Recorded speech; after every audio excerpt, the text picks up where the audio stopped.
எல்லோரும் போராடிங்க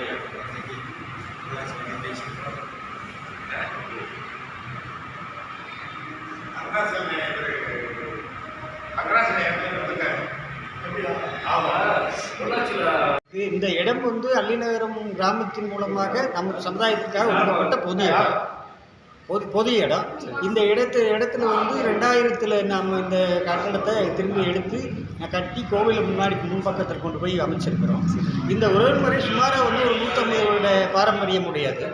இந்த பாரம்பரியத்தில் வந்து இந்த உறவுமுறையில் என்ன சிறப்பு இருக்குதுன்னாக்க, ஒருவர் மரணமடைந்தால் அந்த மரணமடைந்ததற்கான ஈமக்காரியங்கள் அனைத்தையும் உறவுமுறையே செய்யும். ஒவ்வொருவருக்கும் ஒவ்வொரு முறை இல்லாமல் எல்லோருக்கும் பொதுவாக ஒரே முறை. இந்த முறை தான் இங்கே அமலில் இருந்துட்டு இருக்குது. திருமணங்கள் வந்து உறவு முறையால் பதிவு செய்யப்பட்டுருக்குது. திருமணங்களுக்கான ரெக்கார்டுகளை உறவு முறை ஒரு 100 வருடங்களாக பராமரிச்சிருக்குது. இந்த இறந்த வீடுகளுக்கான கட்டணம் வந்து குடும்பத்திற்கு எவ்வளவு ஒரு குறிப்பிட்ட தொகை வசூல் செய்து அந்த தொகையின் மூலமாக அந்த நபரனுடைய இறுதிச் சடங்கை வந்து பொது நிதியிலிருந்து செய்கிறது காலங்காலமாக நடந்துட்டு இருக்குது. அது இன்றைக்கு வரையிலும் அந்த கட்டுப்பாட்டில் இருக்குது. சுமார் எத்தனை ஆண்டுகள் இருக்குங்க இந்த நீங்கள் அதை பண்ணுறதுலாம்? இது வந்து இப்போ அந்த முறை வந்து ஒரு 100 வருடங்களாக நடக்குது. இந்த திருமண பதிவுங்கிறது வந்து ஒரு 70 வருஷத்துக்கு மேலே இந்த திருமண பதிவு இங்கே நடந்துட்டு இருக்குது. அதனால் இந்த உறவு முறை வந்து எல்லா வகையிலும் கட்டுப்பாடு உடையும். எல்லா மக்களும் ஒற்றுமையாக இருக்கிறதுக்கான வாய்ப்புகள் இதன் மூலமாக ஆதி காலத்துலேருந்து பெரியவங்க ஆரம்பித்தது இந்த பேட்டர் நடந்துகிட்டே இருக்குது.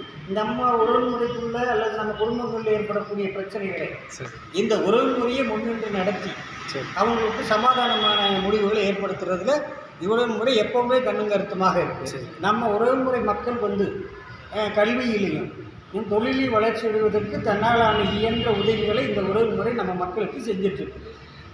கல்வியில் வந்து நம்மளுடைய குழந்தைகளை மேன்மேலும் வளர்ச்சி அடைகிறதுக்கு வருடந்தோறும் ஊக்கமான வேலைகளுக்காக அவங்களுக்கு பரிசீலிக்கிறது இது போன்ற நிகழ்வுகள் இங்கே நடத்திட்டுருக்கிறோம். இந்த உறவு முறையினுடைய செயல்பாடுகளை ஒவ்வொரு காலத்திலும் அந்தந்த காலத்துக்கு தகுந்தாற் போல ஒவ்வொருவரும் வந்து இந்த உறவு முறையினுடைய மேம்பாட்டுக்கு 100 வருடங்களாக ஒவ்வொருத்தராக பாடுபட்டுட்டே இருக்காங்க.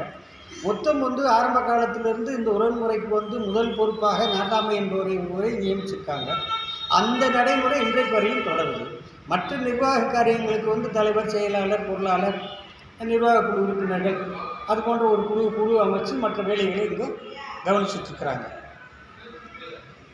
உறவுமுறை அமைப்பின் மூலமாக வந்து நம்மளுடைய குடும்பங்களுக்குள்ள பெரிய பிரச்சனைகள் ஏற்படாமல், நிரந்தரமான பிரிவு ஏற்படாமல் தடுப்பதற்கு இந்த உறவுமுறை இன்றைக்கு செயல்பட்டு. நம்மளுடைய இந்த உறவுமுறையில் வந்து விவாகரத்து என்ற பேச்சுக்கு இடமில்லை. எந்த குடும்பத்தில் பிரச்சனைகள் ஏற்பட்டாலும் முடிந்தவரையிலும் இந்த உறவுமுறை காலம் தாழ்த்தியாவது அவர்களை சமாதானம் செய்து அவர்களை வாழ வைப்பது என்பது ஒரு பெரிய லட்சியமாக இந்த உறவுமுறை அமைப்பு செயல்பட்டு இருக்கிறது. இன்றைய வரையிலும் இந்த ஒரு 150 வருட காலத்தில் இந்த உறவுமுறையின் மூலமாக விவாகரத்து என்ற நடவடிக்கை இதுவரையில் நடந்ததே இல்லை. இனிமேலும் நடக்காமல் இருக்கிறதற்கான வேலைகளையே அந்த உறவுமுறை ஏற்றுக்கொண்டிருக்கிறது. அதற்கான பொறுப்பாளர்களாகவே இந்த உறவுமுறையினுடைய நிர்வாகம் அந்த ஆரம்ப காலத்திலிருந்து அந்த கண்ணோட்டத்தில் தீவிரமாக இருக்கிறார்கள். நம்முடைய மக்களுக்கான பொது தேவைகளை நிறைவேற்றி கொடுப்பதற்கு இந்த உறவுமுறை தன்னால் இயன்ற வேலைகளை செய்து கொண்டே இருக்கிறது. அரசியல் மாற்றங்கள், கால சூழ்நிலைகள், கால மாற்றங்கள், தொழில் மாற்றங்கள் இவைகளெல்லாம் ஏற்படும் போது அதற்கு தகுந்தாற் போன்று மாற வேண்டிய கட்டாயம் நமக்கு இருக்கிறது. ஒரு காலத்தில் லாடமடிப்பவர்களாக இருந்தவர்கள் இன்றைக்கு வந்து லேத் நடத்துபவர்களாகவும், வினில் தொழில் செய்பவர்களாகவும், மோட்டார் வாகன பழுதுவிற்பவர்களாகவும் மாறி இருக்கிறார்கள். இன்றைக்கு இந்த ஊரில் வந்து கொள்பற்றை என்பதே இல்லை. அது அந்த காலத்தின் கட்டாயத்திற்கு மெயினான கொள்பற்றைய தொழில் மெயினானதாக இருந்தது. இன்றைக்கு வந்து அது தேவையில்லைங்கிற பற்றி மாற்றம். இவர்கள் எல்லாம் தொழில் மாற்றங்கள் செய்து தங்களுடைய வாழ்க்கை நிலையிலும் படிப்படியாக மாறியிருக்கிறார்கள். இந்த உறவுகளின் ஆரம்ப காலங்களில் வந்து கல்வி அறிவு கம்மியாக இருந்ததனால் வளர்ச்சி கம்மியானது. நம்மளுடைய மக்கள் வந்து தற்பொழுது தான் கல்வியில் மிக நல்ல நிலைக்கு வந்து கொண்டிருக்கிறார்கள். இந்த ஆண் குழந்தைகளை விட பெண் குழந்தைகள் நம்முடைய கல்வியில் வளரும் பொழுது இந்த சமுதாயத்தில் மாற்றமும் வளர்ச்சியும் ஏற்படும். அதை நோக்கி இந்த சமுதாயம் நல்லபடி வாழ இந்த உறவுமுறை நிர்வாகம் அதற்கான வேலைகளை செய்து கொண்டிருக்கிறார்கள். ஒரு கட்டத்தில் இயந்திரமயமாக்கல் ஆன பிறகு நம்ம சமுதாயம் இதில் நிறைய பாதிக்கப்பட்டிருந்தோம். ஆனதுக்கப்புறம் நம்முடைய ஐந்தொழில்களுமே நிறைய பாதிக்கப்பட்டிருந்தது. அதுக்கு முன்னாடி வரைக்கும் நம்ம பிள்ளைகளை படிக்க வைக்கணும் அப்படிங்கிற எண்ணெல்லாம் நம்ம தொழிலே ஈடுபட்டு அது மூலமாக நம்ம தொழிலுக்கு முக்கியத்துவம் தான் அதை நம்ம குடும்பங்கள் நடத்திக்கிட்டு நம்ம வசதியாக இருந்தோம். தொழில் நசிஞ்ச பிறகு இப்போ அது ஒரு வகைக்கு ஒரு ப்ளஸ்ஸாக ஆகிடுச்சு சொல்லலாம். பிள்ளைகளை படிக்க வைக்க ஆரம்பிச்சிட்டோம். எல்லா வீடுகளும் இப்போ இன்ஜினியரு பெரிய பெரிய படிப்பு பதவிகள் எல்லாம் இருக்கிறாங்க. அது ஒரு பெரிய வரவேற்பான ஒரு மாற்றம். இன்னும் போகிற காலத்துக்கு அடுத்த ஜெனரேஷன் வரும்போது இன்னும் இதை விட அதிகமாக நம்ம தொழில்துறையிலையும் உயர் பதவிகளையும் நம்ம இப்போ இருக்காங்க, இனிமேலும் இருப்பாங்க, இருக்கணும் அப்படிங்கிறது ஒரு ஆசை. நம்ம சமுதாயமானது அரசாங்கத்தில் நம்மளுக்குன்னு சில விதிகள் அதாவது இத்தனை பெர்சென்ட்டு அத்தனை பெர்சென்ட்டுன்னு சொல்லி ஒதுக்கவில்லை. இது நம்ம சமுதாயத்துக்காக அவசியமாக ஒரு 5% நம்மளுக்கு வேணும். எல்லாரும் கேட்குறார்கள், எல்லாமே அரசியல் கட்சிக்காரர்கள் எல்லாரும் கேட்குறாங்க.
சாப்பிடுறது பெரிய வேலையா நம்ம சாப்பிடுறது ஒரு 5 நிமிஷம் இல்லை நான் சாப்பிடுறேன். சரி அதனால சரி கூட்டு போயிடுறேன். வண்டியிலே வந்துட்டீங்களா?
பிரச்சனை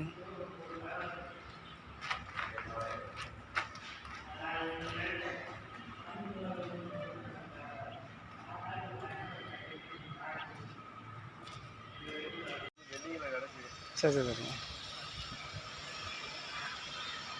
கொஞ்சம் அந்த வேலை செய்யாதனால கொஞ்சம் அப்படியே லேட் ஆகிட்டு கிடக்கும்.